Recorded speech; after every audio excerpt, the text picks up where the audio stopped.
I'm back. Hi again. I am on a roll. I'm on a roll. Keep in mind the days that I feel like doing this, I just want to do it because it may take another God knows how long before I also either find time or be in the mood to actually talk. And I talk a lot because I'm a lecturer. I mean, that's my job. I'm always talking. I meet with students like hours and hours every day, and I just talk, talk, talk, talk. And I'm in class, I'm talking.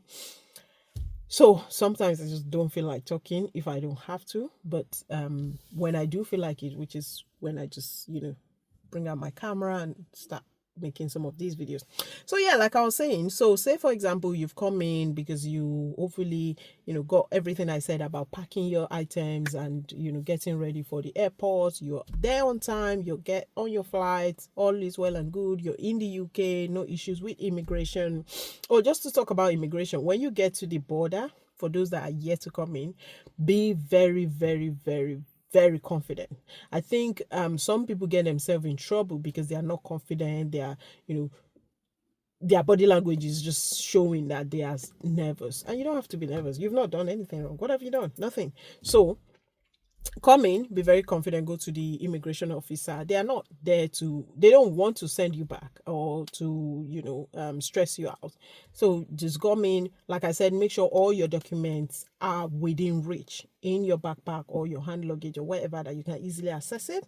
Know where you're going, have an address in mind, have a name in mind. If you're going to school, of course, goes without saying, know your school, but also know the address because they may ask you of that. And also make arrangements, where would you stay, because they may ask you, okay, you're coming to study, that have you make plans for accommodation. You should be able to tell them something. If you're staying with your family, if you have families here, or you're staying in a hostel or whatever, make sure you have that information ready.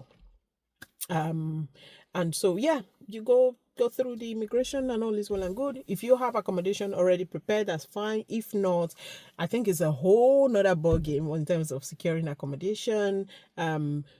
Generally, yeah, I think I'll do another video about accommodation. But hopefully you come in, you have your accommodation sorted, or maybe permanent or temporary, whatever the case may be, but you have somewhere to lay your head for the night.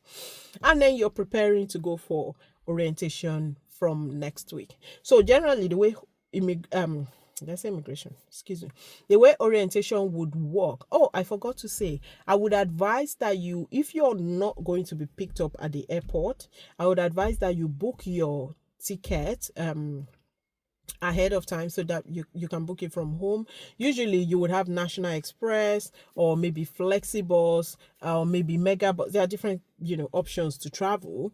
If you can afford it, you can book taxi. Usually expensive from the airport, but I would advise, if you're not booking taxi or anything like that and you're not getting picked up, I would advise you book maybe something like National Express before you came into the country, before you come into the country. But you need to kind of like estimate when your flight would land. I would say give maybe 2 or so hours for you to go through immigration, whatever. In case there's any delay, you still are not you're still meeting your boss.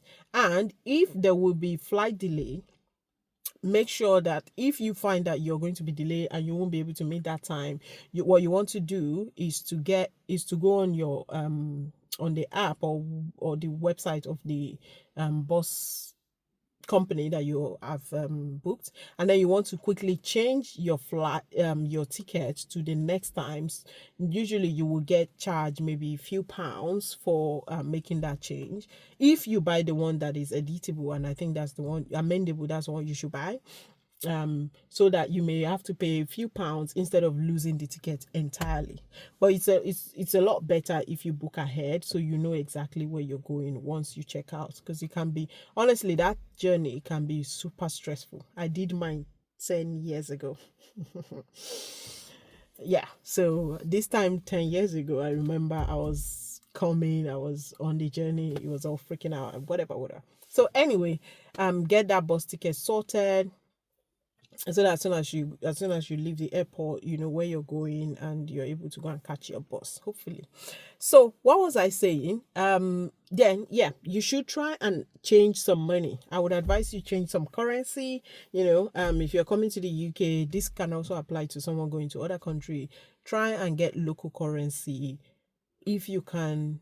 £5, £20, just in case you don't want to be without zero cash or be stranded, because by this time you may not have access to ATMs or accounts or whatever. So just have small cash with you that you can use to get yourself from A to B to where you're going, and then sort yourself so you're not stranded on the road. Also, get the local SIM card. They usually will give you SIM card now when you go to for your appointment. Have that SIM card. I think they give some, like Lebara. I think they give some what's it called? They give some gig or data. Yeah. If not, maybe you may want to load a little bit, but I think they give some data before you are able, you use that, you finish that. I think my I know someone got like 20 gig, isn't it? Yeah, so you can get that. And then, so anyway, have that handy as well. It can be quite useful for you navigating GPS, trying to find your way around town if you're alone. So that'll be good. When you come in, hopefully you have a place to stay, settle yourself. If you're living with people, be kind to them. They're doing you a huge favor. We've heard ridiculous story, and you will be shocked at how some people are helped, and it seems like they don't pay the helper in a nice way. People come on social media talking about how they regret helping ABC person because they did this, they are dirty, they are that, they are nasty, whatever, whatever. So just try. I know it may not be intended, but if you're being supported in that way, try and think of what can I do to help this person. Maybe help them take their kid to school, I don't know, or clean up the house, just be nice. Try and watch what they do and do as they do. So do they wash up immediately after eating? Then don't keep your dishes you to wash up. Do they do this on a weekend? Then when you wake up, quickly get to start that thing. They will be happy, they'll be appreciative of it. Don't think, oh, I'm here doing house boy, house girl. I'm saying this for Nigerians, but it's not like that. It's just you showing appreciation. I do know someone who was accommodated. The person that accommodated them doesn't like cooking, and that's what they use to appreciate that person. They would always wake up and cook. They were both students, so squatting each other. The other one was squatting the other one. So the one being squatted would wake up. She doesn't mind cooking because she knows the other one doesn't like cooking. Always eating noodles, junk, whatever. So she wake up, cook something nice, rice and stew, or egg, bread, just something different. And the one accommodating was very appreciative of it because they just don't like doing it, but now they have someone that is happy to do that, and that's what they did, and it works. And also, as soon as you're able to find your feet and you're able to leave, don't think, oh, I'm enjoying this after all, I'm not paying, because sometimes people don't ask for payment. Don't think, oh, they're not complaining, I can still stay. Leave as soon as you can afford to.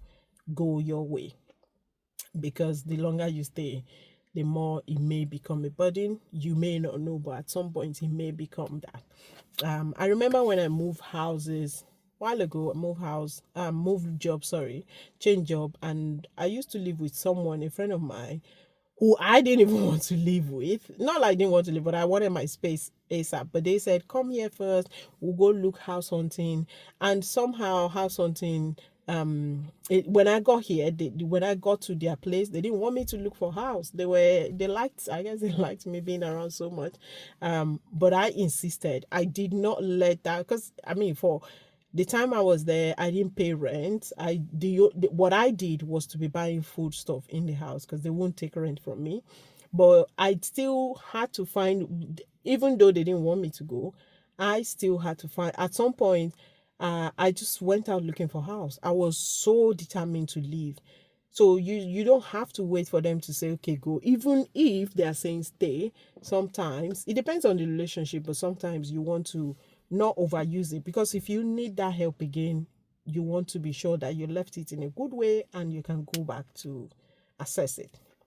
I know I have derailed so very far from my intended topic, but I'll leave this here not too long and then come back again and continue. Bye.